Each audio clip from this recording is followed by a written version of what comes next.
last night's fight with Shakur Stevenson and Artem. It was a dominating performance by Shakur Stevenson, and Shakur Stevenson did what he had to do to win the fight.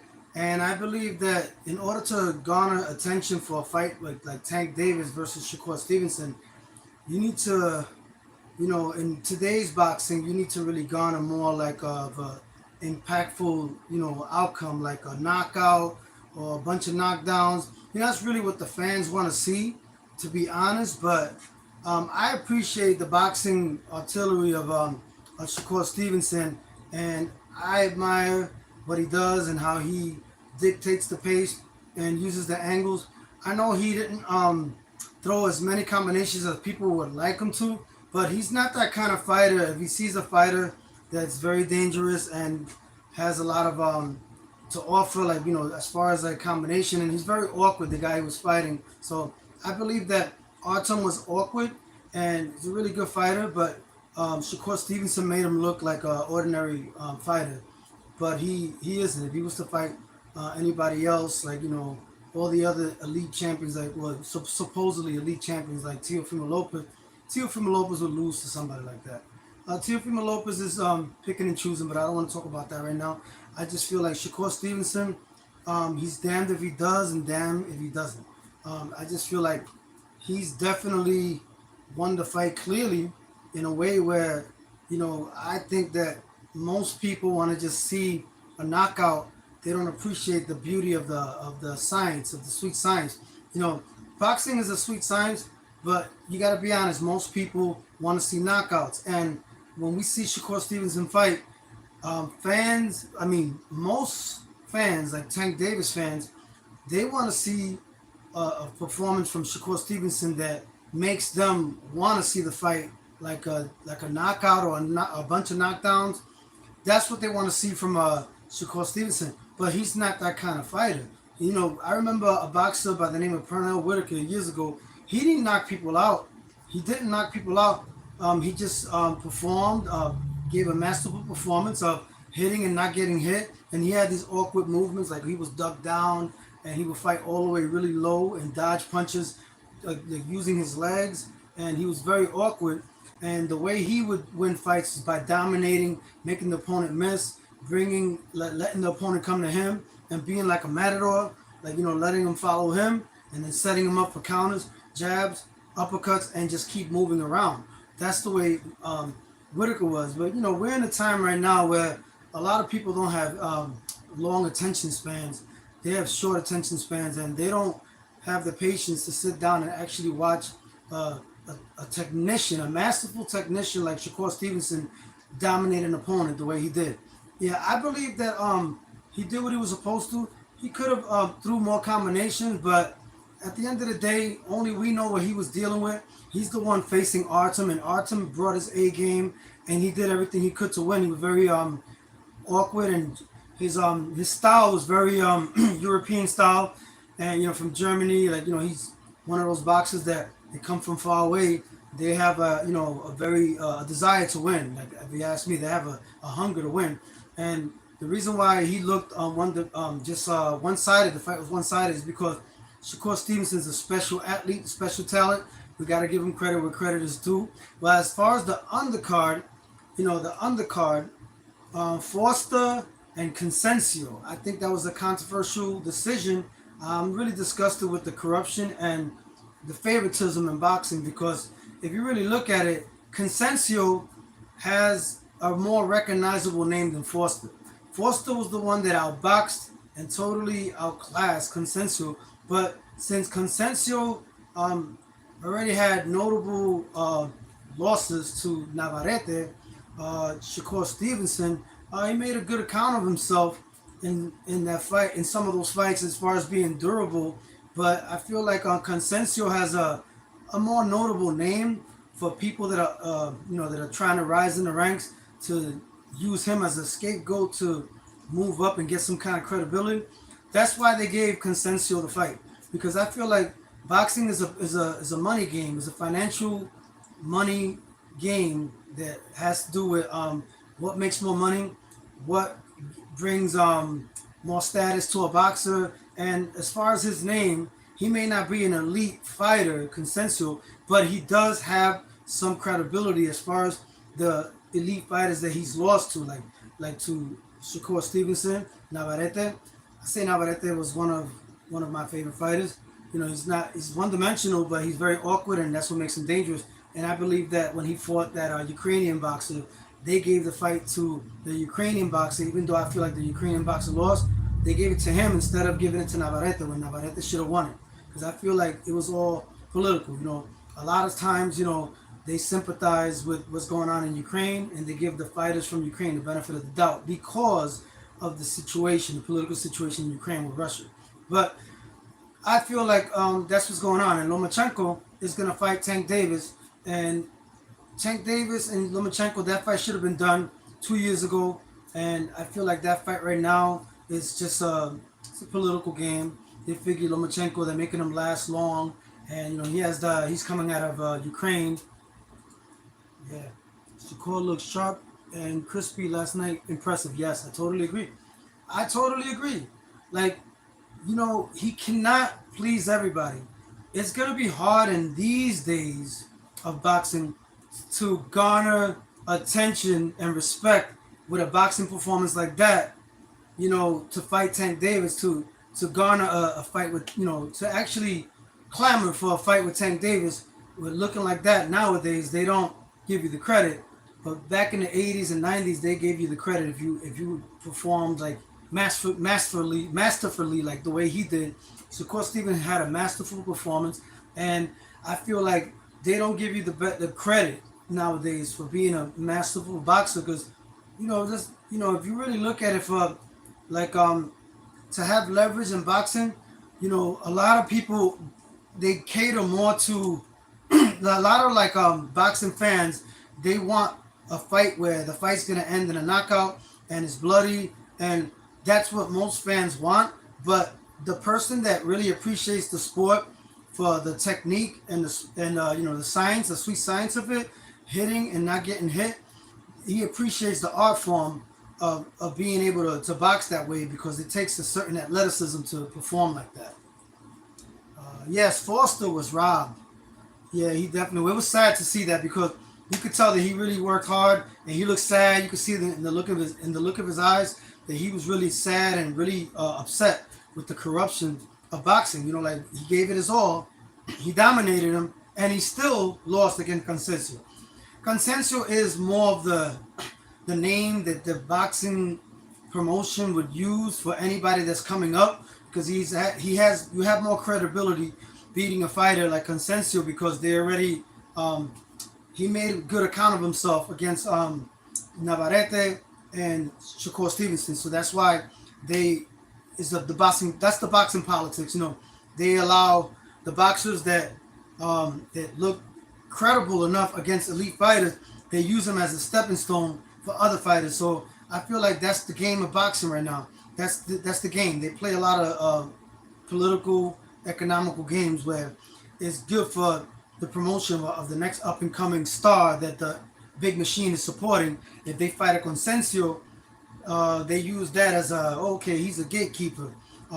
Consensual, he's got a solid reputation. He's not an elite fighter, but he's got a solid reputation. So that name, he has value, name value. So that's why the political powers that be behind the boxing, they choose somebody like Consensual to win, even though he lost. It's a lot of politics in boxing, a lot. And I feel Foster dominated that fight. Consensual was having a hard time really throwing combinations and hitting him cleanly. He was having trouble a lot for the most of the fight with Foster. So I feel like Foster was robbed. That's another black eye for boxing. And I feel like what's the other fight? Oh, Keyshawn Davis. Yeah, Keyshawn Davis. You know, he fought a tough Mexican. You know, a guy that he came to win the fight, and you know he gave him maybe a little bit of trouble in the beginning, but I just still feel like Keyshawn Davis is the goods. He's the truth, and he only has 11 fights, 7 knockouts, I believe. So I believe Keyshawn Davis, the best is yet to come from him. He's shown a lot of skill, versatility. We have to see more of him I feel like he's growing into a contender status, and I just feel like he needs a few more fights, and he's going to be at the level where he's going to be a problem for a lot of people. But I still need to see more to be convinced. But I do like what Keyshawn Davis is bringing to the table. There was another fight that I want to talk about. I don't know if everybody knows about this, but the real hardcore fans do. Angel Acosta. Angel Acosta fought Ricardo Sandoval, and I feel like he was robbed. I feel like he was robbed because Angel Acosta was winning the fight. He was in control of the fight. And for some reason, the referee stopped the fight prematurely, I think in 11, in the 12th round. He just threw, Ricardo Sandoval threw like one combination. He blocked it, and he threw another one. I think it hit his elbow. Angel Acosta blocked it with his elbow, and the referee stopped the fight. I think it's boxing politics with the referee because the Golden Boy is going to make sure that all his fighters get the benefit of the doubt. And if they're losing in a fight where they can influence the referee or the judges, they're going to do it because that's the elite. That's the people behind the scenes. They're going to benefit their boxers, their promotion. And Oscar De La Hoya is known for doing that. He's done that in the past. And I think he has something against Puerto Ricans because he lost to Felix Trinidad. I feel like he's really out to get Puerto Ricans. And he really has something against them because he feels that since he lost to Trinidad, he has to get back at Puerto Ricans for what they did to him. That's my hypothesis, anybody could be wrong, but I've seen the way he operates. And years ago in the fight with Edwin Soto, they stopped the fight prematurely when Angel Acosta was winning that fight. And just as soon as Angel Acosta was in trouble, like not really trouble, but he got hit with a few combinations by Edwin Soto, but it wasn't enough to stop the fight because the fight was almost over. It was kind of like a Melvin Taylor versus Chavez kind of situation, similar. So I feel like there is politics where the favorite boxer under the promotion, in this case Golden Boy promotion, is going to get protected because they're going to use the referee or the judges because boxing is a syndicate controlled sport, and a lot of things is based on money and who could generate the most and protecting your fighters. All that is protecting the fighter, the undefeated record, making sure that you build clout for your fighter. You call out a fighter that's really famous, but that doesn't mean you're necessarily going to fight him. It's just to build clout and build a reputation for your fighter so your fighter could get more streams and become more known. But everything is about protecting your boxer. Nowadays, it's more prevalent. Before it wasn't as much as now, but now it's just more of a business than it ever was before. Boxing is more of a business than it ever was. And it's sad that it's like that because that's the part of the sport I don't like. And you can see, I was going to show a video, but I said, nah, I don't feel like I need to do that. I just feel like Shakur Stevenson, if he wants to fight Tank Davis, it's going to be a little complicated for him to get a fight with him, but he might get the fight with him because he doesn't appear to have power like the way people perceive. He has quickness, he has skills, and he dominates his opponents. And I feel like a lot of times, a lot of the media kind of like assassinates your character when you're a boxer that dominates the fighter and you win by unanimous decision and you don't knock him down. They don't do that to Lomachenko. Like when Lomachenko wins by decision, they say, he's a great boxer. Great movement from him. That's the European Union. That's how it is sometimes. But when it comes to like fighters like Shakur Stevenson, Subriel Matias wasn't backed by the machine. He wasn't. He was set up to lose. If you watch all the fighters that he was fighting, every single one of them was undefeated. And he kept beating all the undefeated boxers until Eddie Hearns came to the picture and they made a deal where he had multi-fight deal with Subriel Matias, not a long-term deal with Subriel Matias, but with Liam Bauer. So that's where the politics comes in, and that's where they have to make a decision. They can't really do what they want if they're not backed by the big machine. In this case, Subriel Matias was not. And with Shakur Stevenson, he's backed by the machine. Lomachenko's backed by the machine. All these fighters are backed by the big machine. Let me see what he said. Keyshawn and his brother. Basically, Buck Crawford team is legit. Yeah, man, I respect that. That whole boxing team, Crawford, you know, Keyshawn Davis.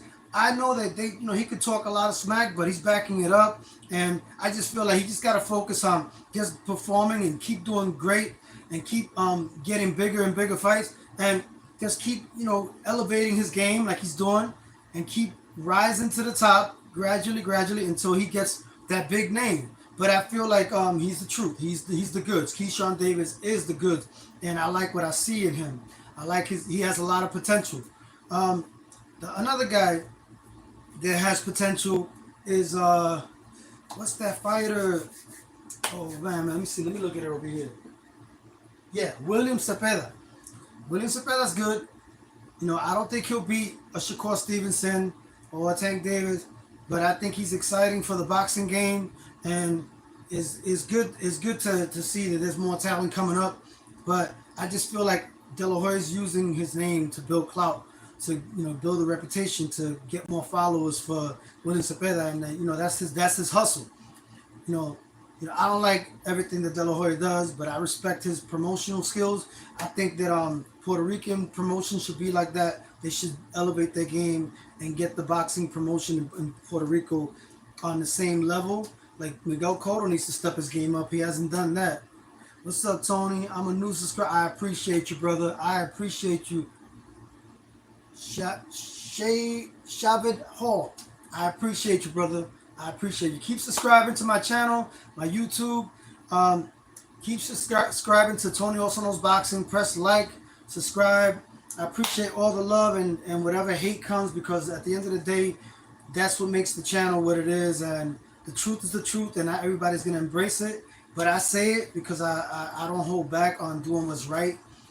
Doing what's right for the boxing journalism now is not honest. Is basically people not having integrity.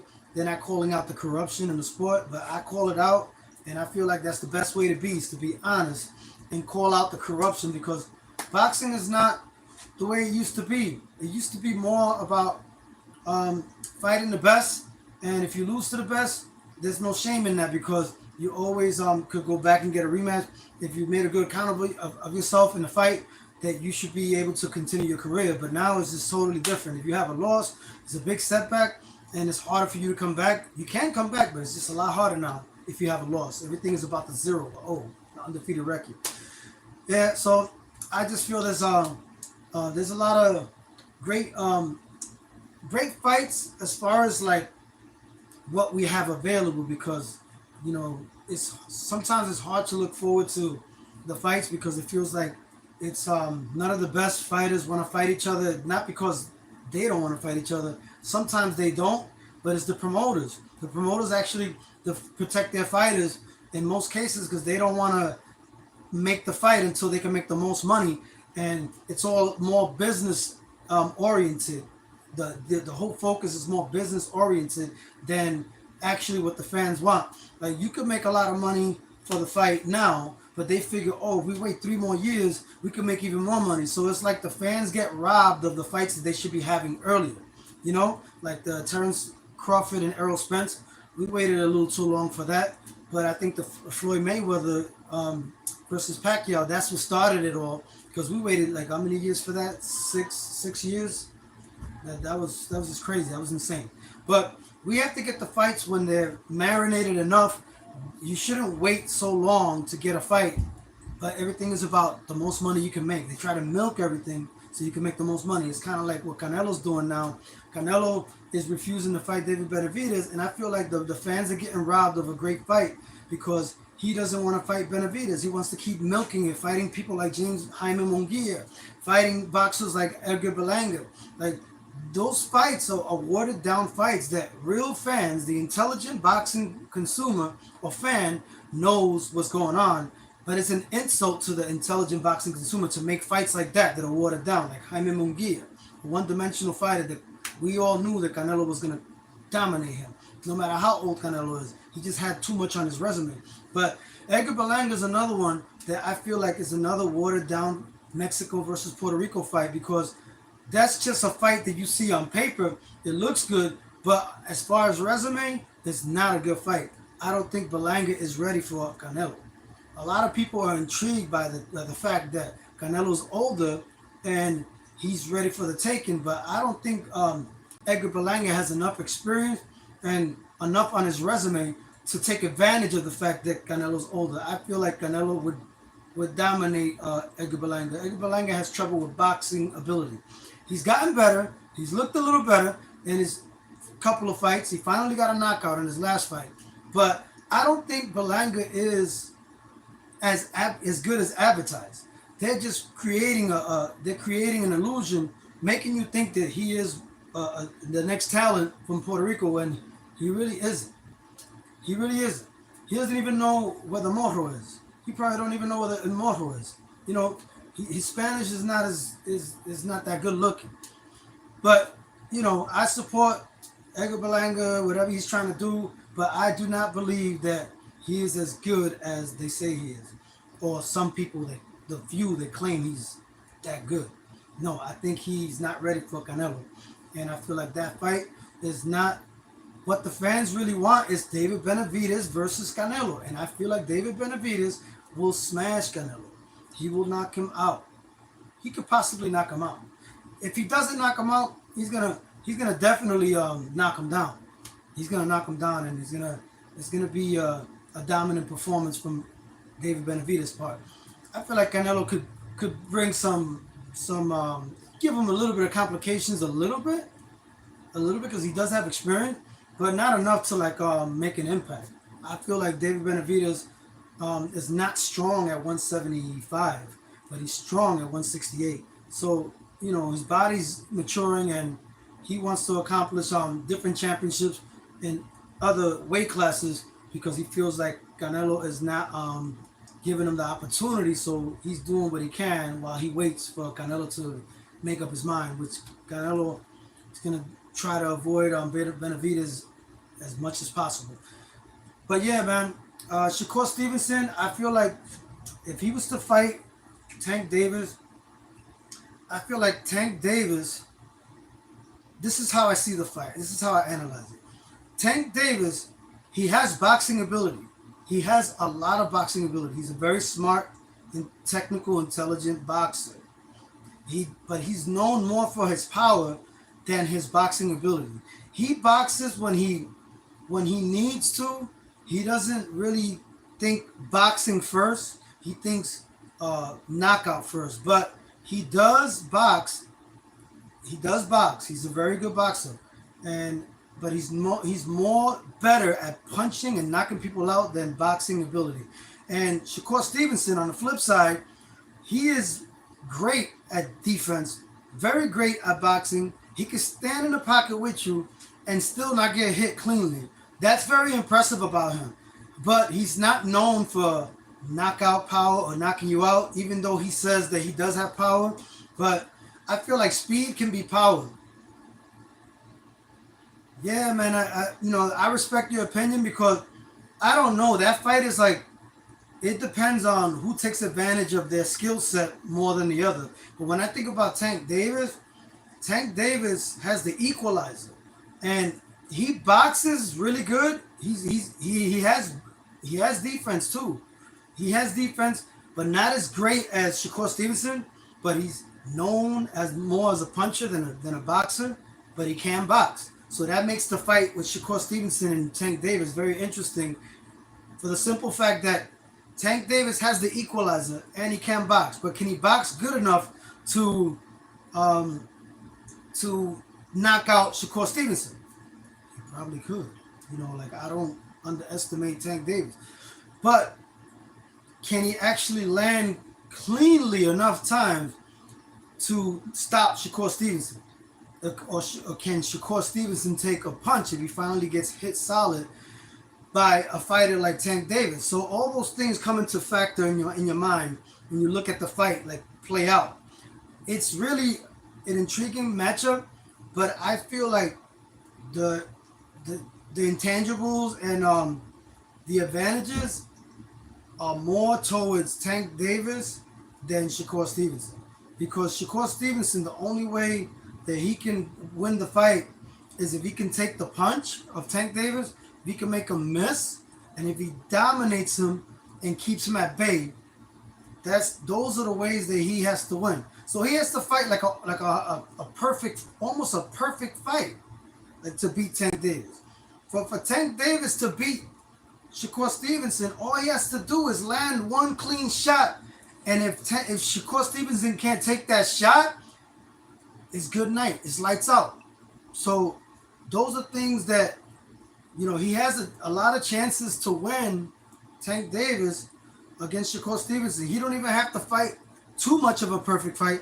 Maybe all it takes is for Tank Davis to land a clean shot on Shakur Stevenson, and then it's good nights, lights out. But I feel like the guy that has the most potential to beat Tank Davis is Shakur Stevenson. Shakur Stevenson has all the skills. He's almost perfect in his boxing skills. His defense is almost perfect. He stands right in front of you and he makes you miss even when he stands in front of you in the pocket. But will he do that with Tank Davis? Considering that Tank Davis has great legs and he moves really fast and he's very technical as well. But is he as technical as Shakur Stevenson? No. Shakur Stevenson is hands down more technical than Tank Davis. But does he have enough to keep Tank Davis at bay to win a decision? That's the only way he can win. I don't think he can knock out Tank Davis. I don't think that Shakur Stevenson can knock out Tank Davis. I really don't. But who knows? Maybe he'll surprise us. But if he couldn't knock out Artem, what makes you think he's going to knock out Tank Davis? I like Shakur Stevenson. I like Tank Davis. I feel like Shakur Stevenson has a chance to beat Tank Davis, but he has to fight a perfect fight. But when it comes to Tank Davis, he doesn't necessarily have to fight a perfect fight. He might get hit a lot by Shakur Stevenson, but the punches might not do much to him. And all he has to do is just be quick enough and time Shakur Stevenson with the boxing ability that he does have and catch Shakur Stevenson, which I give him a chance because he does have great legs. He has great legs. Tank Davis has great legs. He has great boxing skills and defense, but not as great as Shakur Stevenson. So there's a lot of different variables to look at. But I feel like that's a tough one right there. I'm leaning more towards Tank Davis to beat Shakur Stevenson right now after this performance. But I feel like Shakur Stevenson, I'll be rooting for him because I like Shakur Stevenson. I like the underdog sometimes. But I feel like Shakur Stevenson has the chance to beat a Tank Davis, but it's the chances look less possible after this last performance. But I do like what I see in Shakur Stevenson. He did what he was supposed to do last night. He dominated Artem, and I feel like he could have did a little more and possibly go for the kill. But he knows what he was dealing with. He was dealing with a very awkward boxer coming from Germany, Armenian boxer coming from Germany. Yeah, I like what you said. No version of Shakur beats Tank. I feel like that right now. I feel like that Tank Davis will not lose to Shakur Stevenson, but I'm rooting for Shakur Stevenson. I feel like he has a 50-50 chance that he can win the fight. I just see there's possibilities there for him to win because all he has to do is master the boxing like he's been doing. But if he's going to fight Tank Davis, he has to do more than what he did last night. That's what I believe. But yeah, I respect what you said, man. That's my time for now. This is Tony Also Knows Boxing. Thanks to all the people that tune in. I appreciate you, brother. Great podcast. Diesel754. One love to you. Subscribe to my channel. Keep spreading the word about Tony Also Knows Boxing. Check out my music on all major platforms, Spotify, Pandora. I do hip-hop, R&B, dance music, Afro beats. My new album, The Essence of Who I Am, is going to be released soon, and it's going to have some Afro beats, R&B, house music, salsa, dance, a little bit of everything, but real topics, talking about real stuff. Yeah, so, subscribe to my channel, my YouTube channel, Tony Also Knows Boxing. I appreciate everybody tuning in. One love. Thanks for enjoying the moment with me. This moment is for us to enjoy the sport of boxing. A lot of things need to be corrected in boxing. Boxing is so corrupt, and they're always playing favorites with the fighter the big machine is behind. So I feel like that needs to stop, and it's not, we want to bring back the glory days, but hopefully it comes back, the glory days of boxing. But yeah, it's a love and hate relationship with me and boxing. It's always been like that, but I call it for what it is. I call a spade a spade. One love. Subscribe to my channel. Tony also knows boxing. One love.